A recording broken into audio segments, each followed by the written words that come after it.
Well, we need a fucking entertainment lawyer around here. That's all I know. Why? Because you know why. Some companies out here selling bikinis with our face on it. Would that be an entertainment lawyer? I don't know. It's something. Copyright? Wasn't our face either. But hey. I couldn't believe it. Jenna forwards me an ad on Facebook with some company selling a bikini, which we posted on our Facebook page. It was called Jenna and Jesse. Yeah. Your name was first, which pissed me off. Well, okay. So you know when you're on Facebook and those targeted ads will be like, have t-shirts say, my name's Jesse and I'm cool. Because they know. Oh, like, yeah. Right? It's a Reynolds thing. I see right. Like it's time. a digital marketing like thing. So I thought maybe that's what it was. It was like feeding off because we both are admins on our Facebook page. But no. But I don't think so because it said Jesse and or Jenna and Jesse. And I went and creeped their page and they had several posts with that bikini and literally written in the caption was, this is our Jenna and Jesse bikini. And it's actually, they're calling it a martini bikini. I don't know whether you're supposed to drink. So like, I think the martini part, because the bottom, this is like, looks like a martini glass. Oh, like it goes super high like in the 80s. Like if I lose like another 30 pounds, then I'll definitely wear it. But what are the chances? Who else? I mean, I'm sorry. I know there was that YouTube couple that was really famous a few years ago named Jenna and Jesse, but maybe it's about them. But I'm like, what a name to pick if it's not us. I know. You're worked up about that. I'm worked up because we got to sell bikinis. I'm worked up about this letter. Oh, we got a good letter. We got a really good one. And I will have to say I went through a range of emotions. So I think with this one, we just read it all the way through before we comment. AKA Jesse, shut up. Yeah. Everyone, we all shut up and we just go through it because when I first saw the title of it, I was like, I'm not giving this bitch a fucking moment of my time. Because you know how much I hate ghosting. I've been ghosted numerous times and I just really hate it. So the subject of this email is ghosting girlfriend. Okay. So at first I'm like, oh, fuck, not this shit. Okay. Okay. So right off the bat, she says, before I start, I know that you both hate ghosting. So please don't judge me until you read my entire story. Well, now wait a minute. I'm interrupting already. Because I think there's a time and place for ghosting, but I'll say it at the end. Okay. So now we're starting the letter. Okay, I'll shut up. That was just like a little one sentence from her, okay? She goes, I went over to my boyfriend's, and she put 5 years, so I'm assuming her boyfriend of 5 years. I went over to my boyfriend's house one morning to surprise him with breakfast and a video game I bought him. That's really sweet. She goes, only to find him naked, asleep, and with his ex curled up in his arms. What? How I didn't rage, I will never know. Apparently, they didn't hear me come in because they were both still fast asleep. So I closed the bedroom door and left the food and game on the kitchen counter. Obviously, I was devastated. And this is what started my emotional roller coaster. You've been here. You've been here. Exactly. I felt that gut-wrenching pain or whatever. Yeah. She goes, obviously, I was devastated. I sat in my car and cried for a solid 30 minutes. Then I went and deactivated my Facebook and blocked him on all other forms of social media. As I drove away, I called my cell company and changed my phone number. I texted our family and friends and told them that we broke up, and I asked them to block him without telling them why.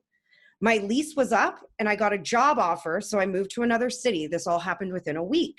Oh my God. She goes, I completely removed myself from him and didn't offer an explanation or a chance for dialogue. I removed myself from the situation to focus on my life, and it worked. As hurt as I was after spending 5 years with him, it was easier for me to pick up the pieces without all the back and forth bullshit that happens after a breakup.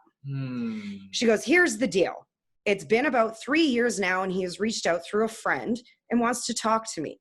He says that he needs closure, and I'm not really sure what I should do. I'm happy, and I have a guy that I've been seeing for a few months, but I'm also curious to know what he's going to say.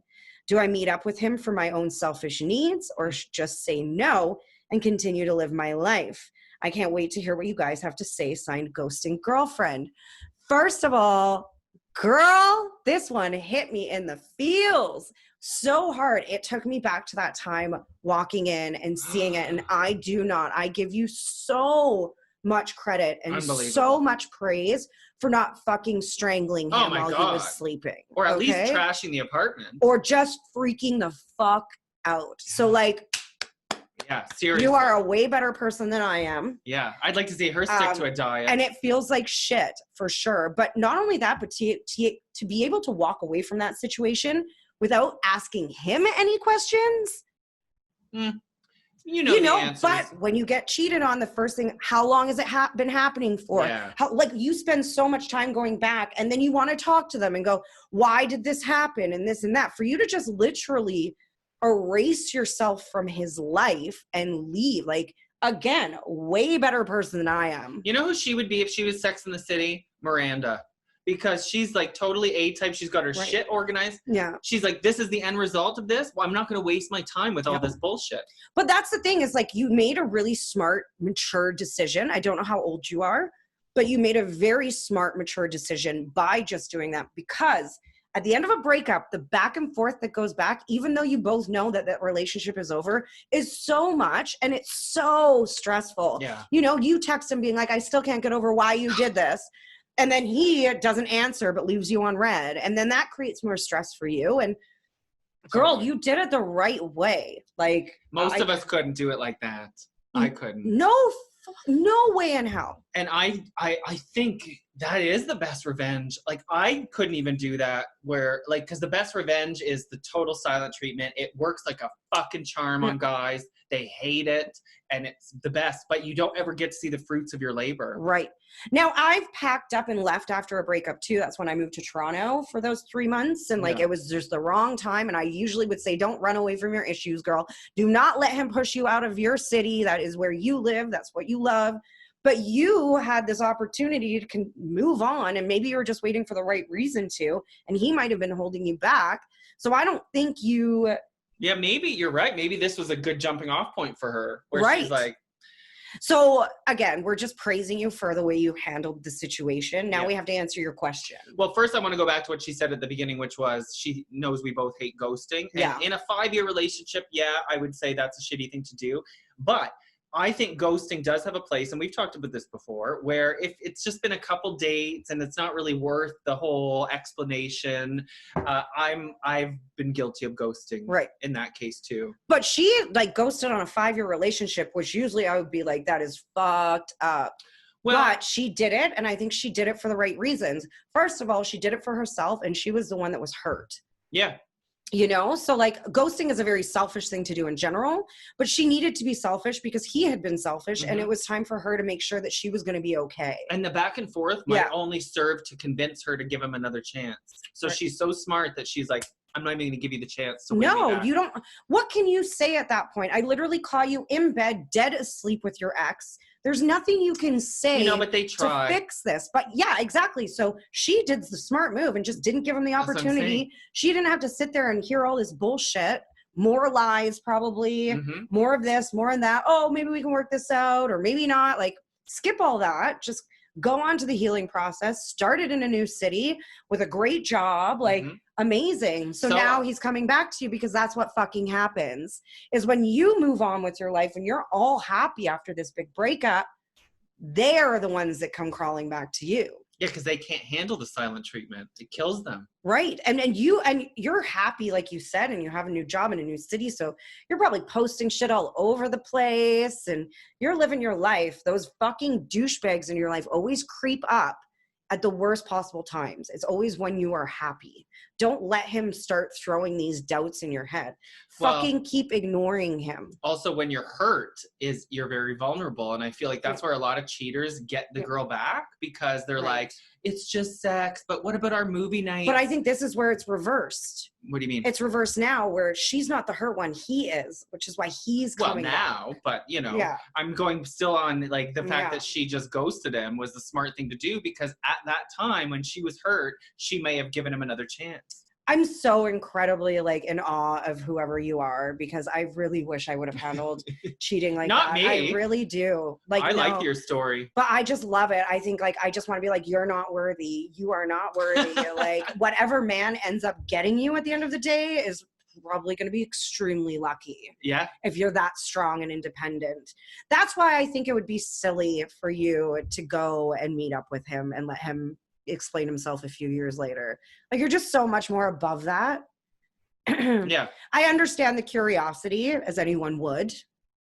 Yeah. But if you meet up with him, it's been a few years, you've moved on. Yeah. And I think it would ruin all the hard work you did ghosting him, because even one conversation might be enough for him to be like, she still talked to me. Right. You know? But who gives a fuck about what he thinks? I mean, if you really want to do it, just fucking do it. Because if you're confident and strong enough in how you feel about the new guy and how you feel about where you're at and your feelings towards your ex, then go ahead. So Jenna's advice is do both. Do whatever. My advice to you is if she wasn't as strong as it seems in her letter, I would tell her don't give him the time of day.